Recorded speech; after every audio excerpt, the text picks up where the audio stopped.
Turning to the 11th congressional district, where Congressman Kerry Bentivolio failed to win his party's primary. Republican David Trott did. And now he's running for the seat against Democrat Bobby McKenzie, who in the seat has historically been Republican. But Bentivolio is reportedly thinking about a write-in campaign, which just might stir up enough trouble for David Trott. So, Nolan, I'm going to ask you, why would Kerry Bentivolio do this? Well, there's a couple of reasons. I mean, one, little feelings are hurt because the Republican Party turned against him. He was an accidental candidate from the beginning. The party never wanted him.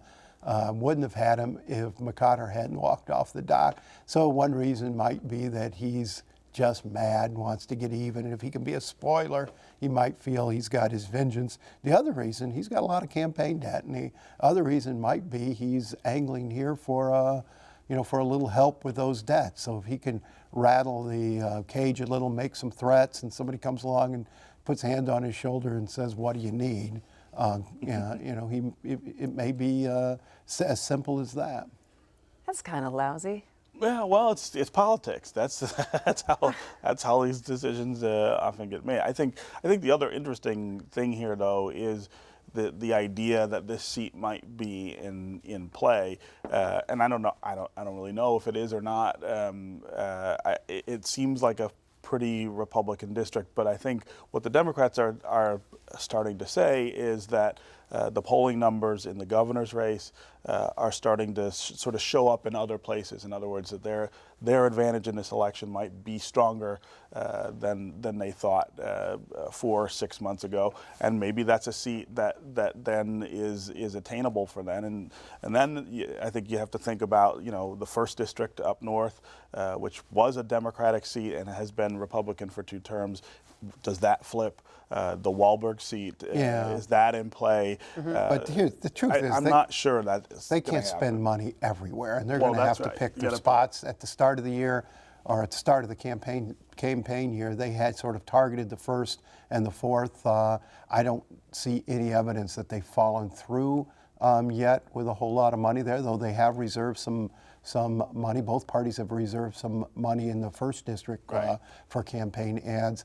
They would have to sense a real Democratic shift to go into the 11th with money, because the funds aren't unlimited for those congressional races, and the governor's race is sucking up a lot of money. Yeah. And would a write-in campaign really, from Kerry Bentivolio, really cut into Dave Trott enough to make it a competitive race? Well, he doesn't have enough money to run a write-in campaign. I mean, look how much Mike Duggan spent on that campaign. Look at how much Nancy Cassis spent on her write-in campaign and didn't get any votes.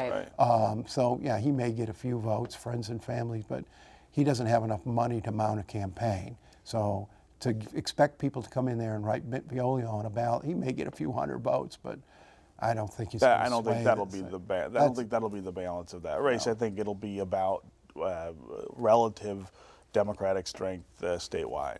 So do you think that they're going to end up putting some of that October money into the 11th? I would be surprised. I mean, if the current trend in the polls continues, which is Shower gaining and moving forward, and the governor staying static, by mid-October you could see a substantial gap between those two, and then you could see them start to spend money other places. But the governor's race, as Nolan points out, is still going to suck up most of the money here. Snyder is not going to just cede this to Shower without a fight, and so there's going to be a ton of money spent in that last 3 weeks just in that race. What they know about the 11th is they can't outspend Trott no matter how much money. Well, that's also true. You've got a huge. So are you throwing? Can you really move that race if he can spend every dime plus? Yeah, is that the best use of your money? So governor's race, they're thinking what, 40 million? Stays close, it could go much higher than that. I think you could see it go in. I mean, the Senate race is going to hit 50, and so you could see that. Now, the one thing about the governor's race so far is in the Senate race, getting a lot of outside money from from Crossroads, from Steyer, from Progress, both sides. Interest groups are pouring a lot of money in. A lot of money coming in the governor's race from the outside on Shower's side. So far, all I've seen on behalf of the governor is the Republican Governors Association. You haven't seen Crossroads coming in. You haven't seen AFP coming in. The chamber's not got a whole lot of money to put into that race this time, and so I don't know on how much money the governor's. I mean, he's raised a lot of money. I think that he's looking for some outside help, and it hasn't rode in. I think if this race, the numbers stay where they are, particularly after the debate, which should loosen it up, move something, then we'll see a flood of money come in on the governor's side. On both sides. Yeah.